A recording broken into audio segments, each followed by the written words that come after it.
حضرت رومی نے لکھا ہے کہ طوفان بڑا تیز آ گیا ایک دن. ایک آدمی درخت کے نیچے کھڑا تھا, ایک بزرگ بھی کھڑے تھے, دو اور نوجوان بھی کھڑے تھے. ان بزرگوں نے سب لوگوں سے کہا کہ طوفان تیز ہے, ایسا نہ ہو کہ درخت کا کچھ حصہ ٹوٹ کے ہمیں لگ جائے. یہ سامنے ایک برآمدہ ہے, چلو آؤ برآمدے میں چلتے. وہ دو نوجوان چلے گئے تو ایک شخص کھڑا رہا. اس کو کہا بیٹے تو بھی آ جا. کہنے لگا جی کوئی نہیں, اللہ بچائے گا. تھوڑی دیر کے بعد بزرگوں نے پھر کہا کہ بیٹے طوفان تیز ہے, آندھی ہے, درخت کا کوئی حصہ ٹوٹے گا, تیرے سر پہ لگے گا, تو یہاں آ جا. کہنے لگا جی مجھے اللہ بچائے گا. وہ خاموش ہو گئے, دو تین دفعہ کہا. اب ایک آدمی وہاں سے گزر رہا تھا رستے سے, یوں سمجھ لیں کہ موٹر سائیکل پہ گزر رہا تھا. اس نے گزرتے ہوئے کہا کہ بھائی برآمدے میں چلا جا, طوفان تیز ہے, کوئی چیز تیرے سر پہ لگ جائے گی. کہنے لگا نہیں اللہ بچائے گا. ایک اور گزرا, سمجھ لیں ایک مہران والا گزرا.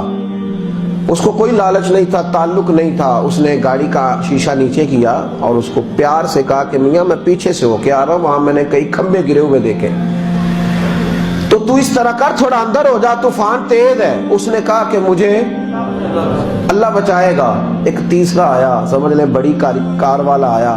وہ بڑا آدمی تھا, اس کو کوئی دلچسپی نہیں تھی, پر مخلص ہو کے اس نے گاڑی کھڑی کر کے تھوڑی سی بارش بھی اپنے اوپر ڈلوا لی. سمجھا رہا ہوں آپ کو. اور کہنے لگا میاں اندر ہو جا, طوفان سخت ہے. کہنے لگا جی مجھے اللہ بچائے گا. وہ بندہ گزرا ہی تھا کہ طوفان تیز آیا.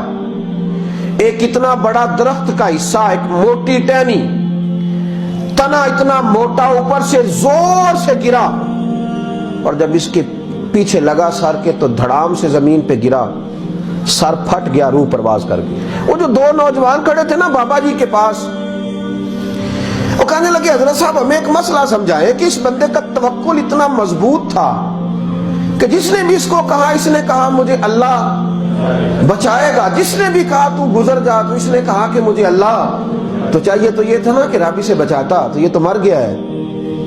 تو وہ بزرگ کہنے لگے کہ بیٹے تم نے غور نہیں کیا, وہ جو میرے سمیت 4 بندے اسے سمجھانے آئے تھے وہ سارے اللہ نے بھیجے تھے.